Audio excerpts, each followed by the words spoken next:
ሰላም፣ ይህ የምትመለከቱት በአንዲት ወጣት ማህፀን ውስጥ ያገኙት አጥንት ነው።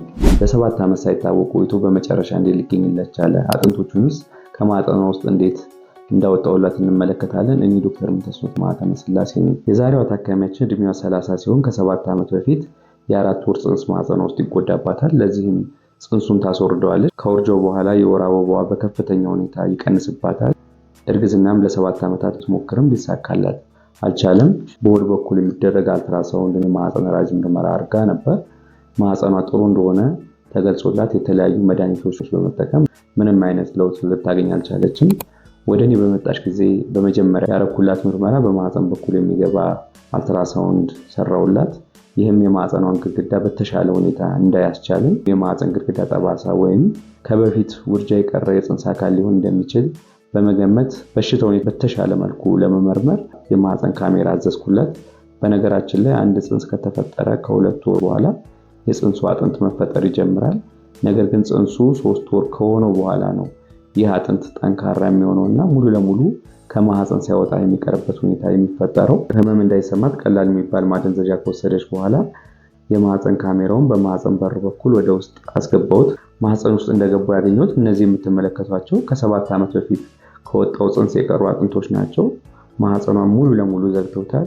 ይህም ብቻም ሳይሆን የማህፀን ግድግዳውን በመፋቅ ብግነት በመፍጠር የማህፀን ግድግዳ ጠባሳ እንዲፈጠር አድርገዋል። በዚህም የወር አበባ መጠን በከፍተኛ ደረጃ ቀንሶባታል። ለ7 ዓመት ልጅ የማግኘት ህልሟን አሳጥቷታል። እንዴት ታዲያ ይህ አጥንት ከማህፀኗ ውስጥ ሊወጣ ቻለ? የማህፀን ካሜራ ጎን የሚገባ መሳሪያ አለ። በሱ በመጠቀም እንደዚህ እንደምታዩት እያንዳንዱን አጥንቶች በመያዝ የጎተትኩ ለማውጣት ሞክሬያለሁ። ከአጥንቶቹ ጋር ተያይዞ በመጣ የማህፀን ጠባሳ ነበረ። እሱንም እንደዚሁ ለማስተካከል ሞክሬያለሁ ማለት ነው። በመጨረሻም ማህፀኗ እንደምትመለከቱት ከአጥንቶቹ የጸዳ ሆኗል። እግዚአብሔር ቢፈቅድ ከዚህ በኋላ የወር አበባ እንደ ልብ ማየት ትችላለች። እርግዝናም በቀላሉ ሊከሰት ይችላል። በዚህ ቪዲዮ ለማስተላለፍ የፈለኩት ከዚህ በፊት ውርጃ ያላቸው ሴቶች በተለይ ከ3 ወር ያለፈ ከሆነና ከውርጃው በኋላ የወር አበባ ማነስ፣ መቅረት እንደዚሁም እርግዝና ከከለከለ ከውርጃው ጋር ተያይዞ የሚመጡ የማህፀን ጠባሳ ወይም ደግሞ የጽንስ አካል አጥንትን ጨምሮ ሊኖር ይችላል። በሆድ በኩል ከሚደረጉ አልትራሳውንዶች በበለጠ በማህፀን የሚገቡ አልትራሳውንዶች የተሻለ ያሳዩናል።